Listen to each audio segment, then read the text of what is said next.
Welcome to Gaia's Navel, and today's video is going to be about 10 super basic Nutrition 101 tips to include when making permanent healthy lifestyle changes. So let's get into the 10 tips.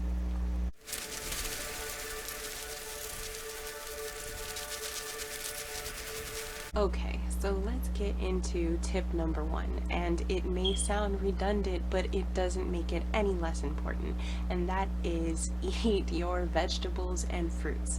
Yes, I said vegetables and fruits.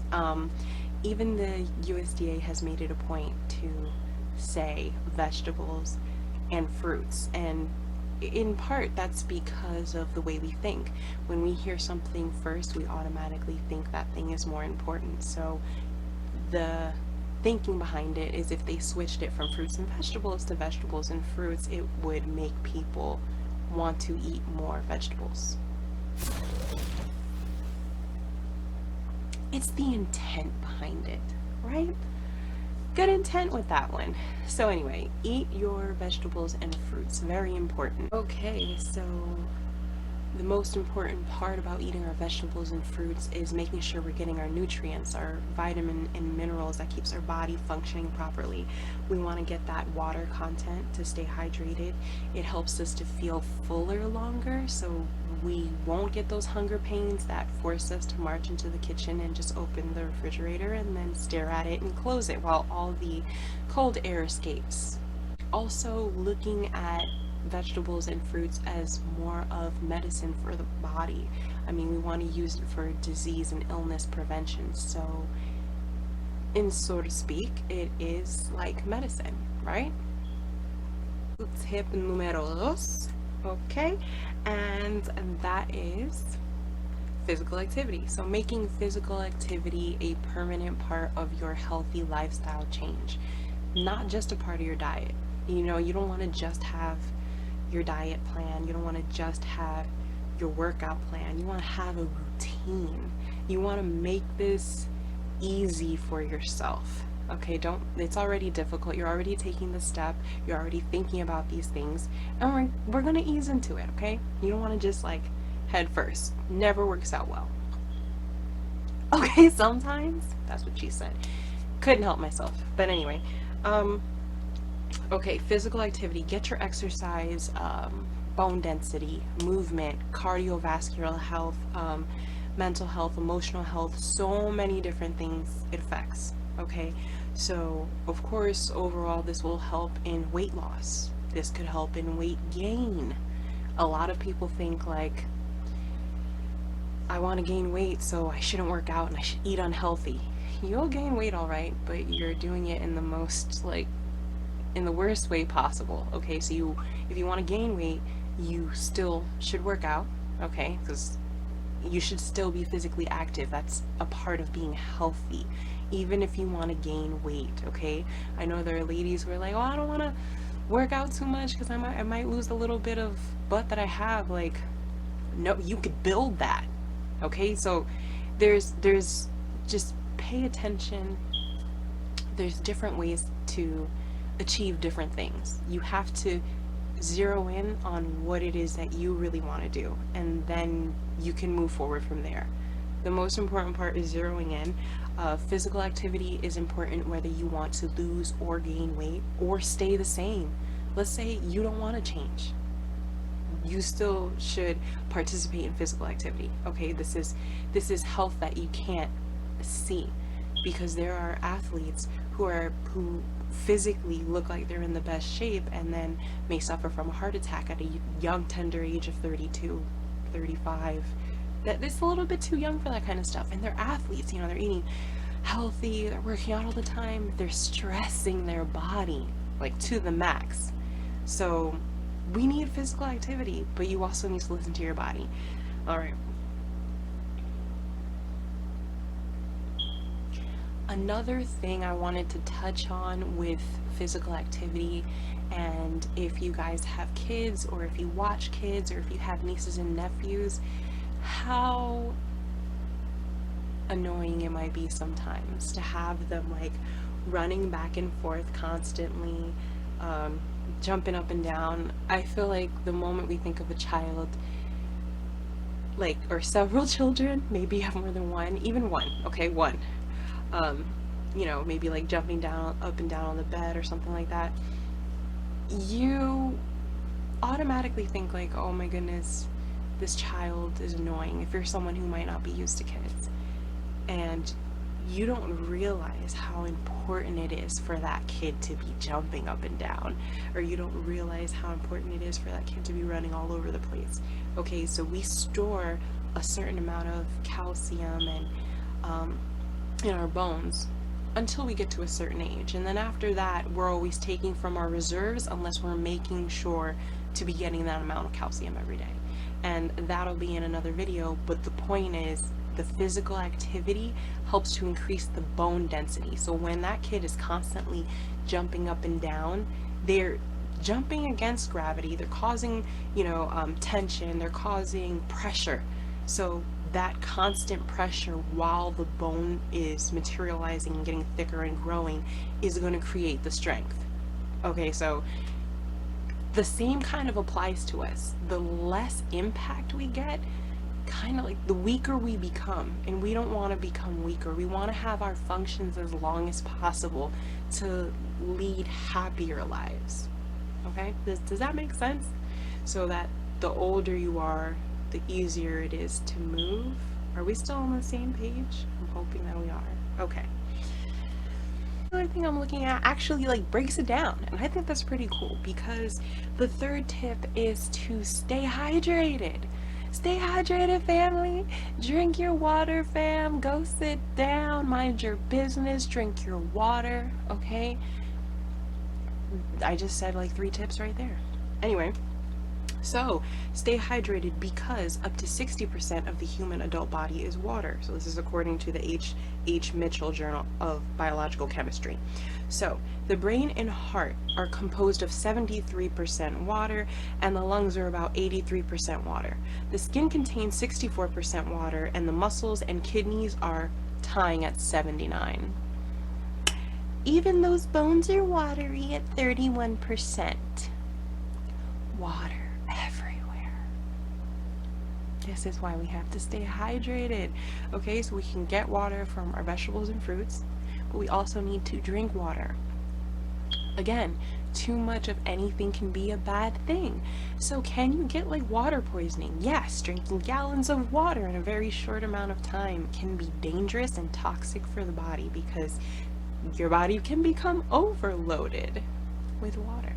So we don't want to do that. We want to, steadily have our water. Most of us don't get enough water, so steadily start to increase that amount of water, which they say is about 8 cups of 8 ounces of water, so 64 ounces of water, or 4 16-ounce bottles, or some people carry around their jugs and they have like little messages like keep going, and those are pretty cool. I always wanted one. Anyway, yes, having too much fiber and not enough water, constipation. Having too much water and not enough fiber, the opposite of constipation. It's like the runny stuff. You know what that is. Stay hydrated, okay? That was the point with that one. Oh, yes, staying hydrated.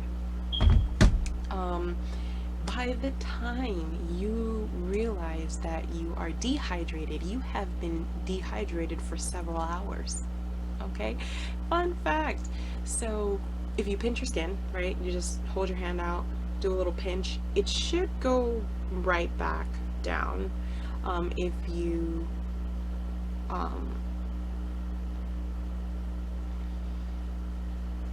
are not dehydrated, it should go back down with with very little help. That's what we'll say. It should go back down with very little help. I have seen young people who are dehydrated, you pinch their skin and it stays like that. That is called dehydration, and they clearly needed some water. So stay hydrated. Some of the signs for dehydration are dizziness, fatigue, headache, cramping. there's so many different side effects that you can get from being dehydrated that often tends to be the first thing I think of when I'm experiencing something. Did I drink enough water? First question. So tip number 4 is get enough sleep. I know it seems pretty basic, but that's what this is. This is our 10 basic tips and a nutrition 101. So get enough sleep. Getting enough sleep is often overlooked. We work ourselves so hard. There's always a deadline. There's always this boss. There's this supervisor, something we're meaning to do. We don't realize how much it impacts our physical health conditions. And years of this contributes to a lot of death, okay? It contributes to a lot of illness that leads to death. It doesn't contribute to death directly, but it does when you think of it this way, when you're working at a job for 20 years where you're up all night long, when, sleep deprivation is linked to obesity, type 2 diabetes, memory loss, breakdowns of the nervous system, because all of these functions repair while you're asleep. Your brain reorganizes your memories and things that you've learned while you're asleep. Your body starts to detox around 3 a.m. There's certain things that your body naturally does because of our rhythm, okay?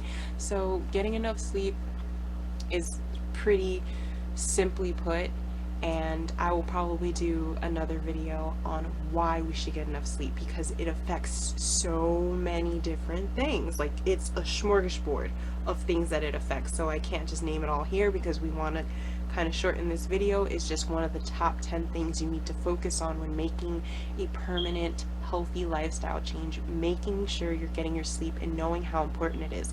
Also, knowing how much sleep is right for you, because it really varies. I know they always say 8 hours, and from what I've researched, it's somewhere, like, the nice spot is somewhere between 4 and 6 hours. For me personally, I naturally cannot sleep anymore without extra pain past 6 hours. I don't know if that's because I've had so much lack of sleep my whole life you can never catch up. That's the thing about sleep. You can't catch up to it. You can only now create a healthy routine. The sleep that you've lost is gone. So take that time to repair your muscles, repair your cells, repair yourself, your thoughts. Get some sleep, guys. Drink your water, eat your fruits and vegetables. Lead a happy life.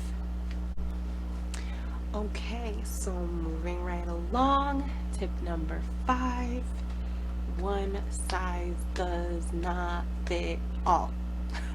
So I feel like people love to say that, because anything that is ever one size fits all for me never works. Like clothes, hats, jackets, stretchy stuff, never works. Especially pantyhose. Those are like the worst one size fit all. Leggings, pantyhose, no. Learn how to listen to your body, okay? Learn how to ask yourself questions. You have to take the responsibility, you have to take accountability and decide to listen to yourself, listen to your body.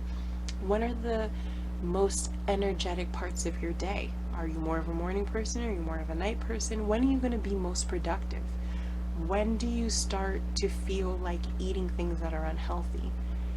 Will you start to notice maybe you become hungry right after you eat lunch?